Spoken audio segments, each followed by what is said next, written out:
Sears Catalog, c'est un jeu de cartes, un jeu de défausse plus précisément, pour 2 à 5 joueurs à partir de 15 ans, il est marqué sur la boîte. Alors, je sais pas du tout pourquoi, parce que je vois pas pourquoi ce serait pas accessible à moins. Les parties durent environ 40 à 45 minutes. C'est un jeu dans lequel vous allez avoir 5 couleurs de cartes, donc le vert, le bleu clair, le bleu foncé, le jaune, le violet. Dans chacune des couleurs, les cartes seront numérotées de 2 à 13. Et en plus de ces cartes, et c'est là un peu l'intérêt du jeu, vous allez avoir des cartes artefacts. Donc ce sont des cartes qui, elles, sont noires et qui vont chacune avoir un petit pouvoir particulier qui va influencer un peu le jeu et changer un petit peu les combinaisons de cartes que vous allez pouvoir jouer. Et vous aurez aussi des cartes wild, donc qui, elles, sont des jokers que vous pourrez utiliser à la place d'autres cartes. Au niveau de la mise en place, vous allez devoir utiliser un certain nombre de cartes en fonction du nombre de joueurs. Donc si vous jouez uniquement à 2 joueurs, vous utiliserez que 3 couleurs de cartes et vous n'utiliserez pas les numéros 11, 12 et 13 dans chacune des couleurs. Et en plus, au début de chaque tour, vous défausserez 3 cartes aléatoirement du deck de cartes avant de faire la distribution. Si vous jouez à 3 joueurs, vous utiliserez 3 couleurs, comme j'ai fait ici. Et vous utiliserez donc les numéros de 2 à 13, donc toutes les cartes de ces 3 couleurs. À 4 joueurs, vous utiliserez 4 couleurs, et à 5 joueurs, vous utiliserez les 5 couleurs, tout simplement. Ensuite, au début de la partie, vous allez distribuer 12 cartes, donc l'intégralité du deck en fait. 12 cartes de couleurs donc à chaque joueur, donc ils seront évidemment face cachée, les joueurs les auront dans leurs mains, ne les montreront pas aux autres. Et chaque joueur va aussi recevoir une carte wild, donc tout le monde en aura une, ça on le sait, et 2 cartes artefacts aléatoires. Donc là pareil, on va mélanger le tas de cartes artefacts et on va en distribuer 2 à chaque joueur, qui devront garder aussi cachés, en sachant qu'il faudra toujours utiliser la carte artefact qui s'appelle Go First, parce que c'est celle-là qui va déterminer qui sera le premier joueur à chaque partie, à chaque tour. Donc une fois que tout le monde a ses 12 cartes, sa carte wild et ses 2 artefacts, on est prêt à commencer la première manche du jeu, et le jeu du coup va durer au total 4 manches. Pendant ces manches, donc les joueurs vont devoir défausser les cartes. Et le but du jeu, c'est d'avoir le plus de points à la fin des 4 manches, en sachant que à la fin de chaque manche, il va y avoir un décompte où le plus souvent, on va perdre des points en fonction des cartes qui vont nous rester en main. Je vais expliquer ça plus en détail. Donc un tour de jeu, comment ça va se dérouler? Vous allez du coup déterminer le premier joueur, donc il faudra que ce soit celui qui ait la carte Go First, donc il annonce, il la montre, et c'est lui qui va entamer. À son tour, on va pouvoir jouer donc une combinaison de cartes au centre de la table. Ça va pouvoir être une carte seule, donc dans ce cas-là, on peut jouer n'importe quelle carte pour ouvrir le pli. Et ensuite, dans le sens aigu d'une montre, les autres joueurs vont devoir soit jouer une combinaison plus forte, soit passer. Si on passe, on peut pas revenir en jeu, on a passé, du coup on est éliminé du tour en cours. Si par contre on surenchérit, quand revient notre tour, on peut continuer donc à jouer jusqu'à ce que tous les joueurs passent, sauf un. Et dans ce cas-là, la totalité des cartes qui sont au centre de la table sera défaussée. Et ce joueur-là, du coup, qui a réussi à faire passer tout le monde, pourra recommencer un nouveau pli avec une nouvelle combinaison de cartes.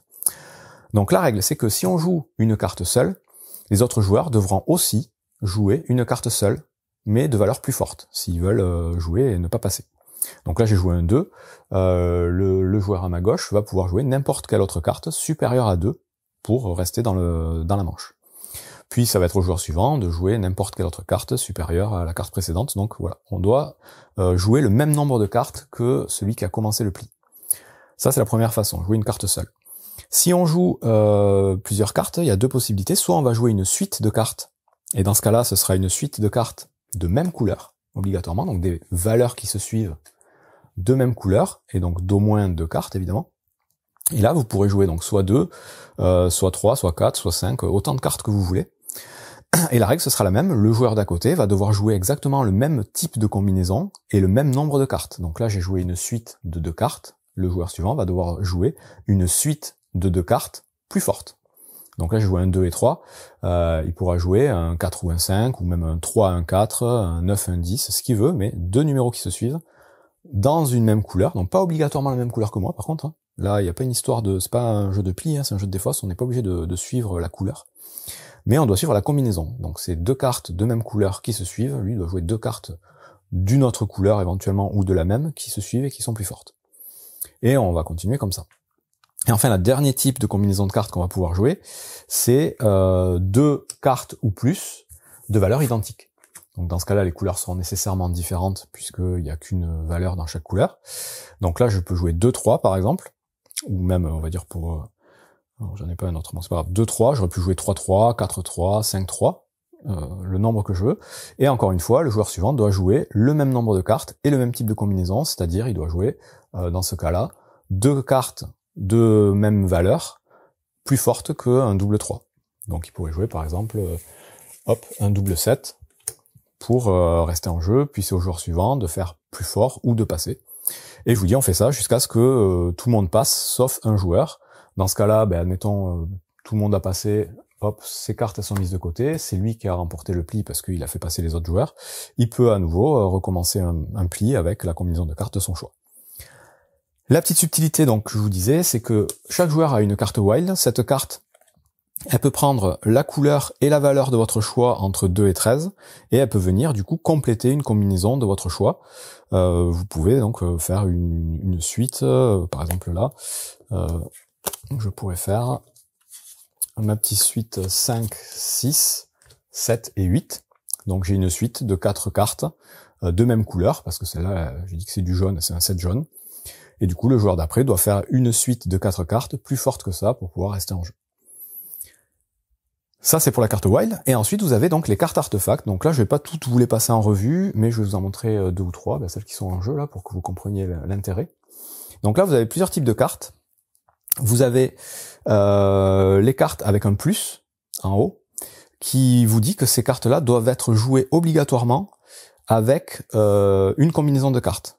Elles vont venir influencer une combinaison de cartes. Donc là, par exemple, si j'avais eu le 10 en main, pour jouer ma combinaison ici, j'aurais pu rajouter le 10 avec mon artefact plus 1, moins 1, et dire que j'ai une suite 5, 6, 7, 8, 9, en disant que mon artefact il fait moins 1 sur le 10. Vous voyez, c'est plus 1, moins 1 sur n'importe quelle carte, ça vient en combinaison d'un truc, et ça me permet de respecter la règle du jeu, donc de transformer mon 10 en 9, jaune pour le coup, et d'avoir une suite de 5 cartes au lieu de 4. Donc ça, c'est un premier exemple, c'est les cartes qui viennent influencer un petit peu une main de cartes qu'on peut jouer. Dans le même délire, il y a celle-là qui vous permet donc, vous jouez n'importe quelle combinaison de cartes et vous rajoutez cet artefact avec, et ça va vous permettre d'ouvrir le pli suivant, quel que soit le vainqueur. Donc normalement c'est toujours le vainqueur du pli qui recommence. Là, si vous avez joué cette carte, c'est vous qui allez commencer le nouveau pli, peu importe qui va gagner. Vous avez aussi donc par exemple celle-là. Celle-là, vous voyez qu'elle a un petit symbole avec un sens interdit. Ça veut dire que cette carte, elle ne peut être jouée que seule. Elle peut être jouée du coup que quand on va jouer une carte seule au centre de la table.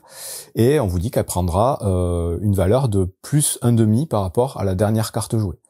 Donc si admettons, j'ouvre moi avec mon 10 ici, le joueur d'après peut jouer cette carte pour dire il a joué 10,5. Et le joueur d'après devra faire mieux que 10,5, donc pour jouer éventuellement un 11 ou autre chose. Donc voilà quelques exemples. Vous avez d'autres cartes, donc celle-là par exemple, vous pouvez la jouer soit toute seule quand c'est un point d'interrogation, donc c'est soit toute seule, soit avec d'autres cartes. Et tout simplement à la fin du pli, avant que les cartes soient défaussées, vous allez pouvoir récupérer autant de cartes que vous voulez. Donc des cartes de couleur, pas des cartes artefacts. Vous allez pouvoir récupérer celles que vous voulez dans votre main pour optimiser un petit peu vos combinaisons. Et celle-là, donc la All Must Play, elle va avoir un impact lié à ses jetons, donc j'ai pas parlé. Au début de la partie, chaque joueur va avoir un petit jeton comme ça devant lui. Tant qu'il aura plus de 6 cartes en main, il restera sur cette face et ça n'aura pas vraiment d'impact. Dès qu'il aura 5 cartes ou moins, il va retourner ce jeton sur la face bonus, mais il note pas voluntary, parce que à son tour, je vous dis, soit on joue une combinaison de cartes, soit on passe, mais on peut très bien avoir une combinaison qui peut battre la combinaison précédente et la jouer, mais on peut très bien décider de passer volontairement, même si on peut jouer des cartes. Ça, on peut le faire tant qu'on est de ce côté. À partir du moment où on a moins de 5 cartes en jeu, on sera toujours obligé de jouer des cartes si on le peut. On ne pourra pas volontairement passer. Donc c'est une petite règle qui a son importance pour le décompte de fin. Et du coup, cette petite carte-là, quand vous la jouez avec une combinaison de cartes, vous obligez tous les joueurs à jouer obligatoirement une combinaison si jamais ils en ont une de possible, même s'ils sont de ce côté-là. Donc on a fait à peu près le tour des règles. Et donc comment va se terminer une manche ? une manche va se terminer dès qu'un joueur va avoir vidé l'intégralité de sa main. Donc dès qu'un joueur aura défaussé sa dernière carte, ça va s'arrêter tout de suite et on fera un petit décompte. Et là, il va se passer deux possibilités. Donc si vous êtes toujours sur la face 6 cartes ou plus, donc vous avez plus de 6 cartes en main, bah, tout simplement vous perdrez 1 point par carte que vous aurez en main. Donc vous ferez votre total en négatif du nombre de cartes que vous avez en main. Si jamais vous êtes sur ce côté-là, au moment où la partie où la manche prend fin, vous allez regarder parmi les cartes qui vous restent en main. Donc admettons, il me restait en main ces 3 cartes. Vous allez regarder votre plus petit numéro. Et votre plus petit numéro vous donnera des points positifs. Et ensuite, vous perdrez aussi 1 point par carte. Donc là, j'aurai plus 2, moins 3. Si par contre, je finis dans cette configuration-là, il me reste que ces 2 cartes, j'aurai plus 9, moins 2, donc j'aurai plus 7. Et donc c'est là que y a un petit intérêt à pas nécessairement finir une manche, parce que celui qui va finir, du coup, il aura plus de cartes en main, donc il marquera 0. Donc il aura pas de points négatifs, c'est plutôt cool, mais il marquera pas de points positifs non plus. Par contre, ceux à qui il restera pas beaucoup de cartes en main vont pouvoir marquer des points positifs s'il leur reste des grosses cartes. Donc il va falloir gérer sa main pour essayer d'être dans cette configuration-là à la fin d'une manche. En sachant que, s'il vous reste des cartes noires, donc soit des cartes artefacts, soit des cartes wild à la fin de la manche, même si vous avez le bonus, ben ces cartes-là, elles valent 0 en fait. Donc votre plus petite carte c'est 0, donc vous avez 0 bonus, et moins 3 points pour cet exemple, moins 1 point par carte. Et on a fait le tour du coup des règles, ça va se jouer en 4 manches, donc 4 fois quelqu'un devra vider sa main. À la fin de chaque manche, on va additionner les points sur un papier, c'est pas fourni avec, mais c'est assez facile à faire. Et à la fin de la 4e manche, celui qui aura le plus de points sera déclaré vainqueur, mais généralement vous finirez assez souvent en négatif. Donc voilà pour Sears Catalog, un petit jeu de défausse assez original avec un peu de stratégie, un peu de beaucoup même de variabilité avec ces fameux artefacts. On vous a montré que quelques-uns, mais il y en a plein d'autres qui ont voilà des petites capacités particulières. Donc celle-là par exemple, quand vous la jouez en premier à votre tour, vous pouvez défausser une carte de votre main en plus et vous décidez qui commence la manche d'après. Celle-là, elle est considérée comme étant la plus grosse carte seule jouée. Donc quand vous la jouez, vous êtes sûr de gagner le pli si c'est un pli avec une seule carte. Celle-là, elle permet de changer la couleur d'une carte parmi celles que vous jouez avec. Enfin voilà, plusieurs choses assez variées qui font vraiment des parties un peu différentes à chaque fois. Donc si vous aimez les jeux de défausse, celui-là est plutôt à considérer. Il n'existe que en anglais pour l'instant, un peu difficile à trouver peut-être en France, mais tout à fait intéressant. Bon jeu!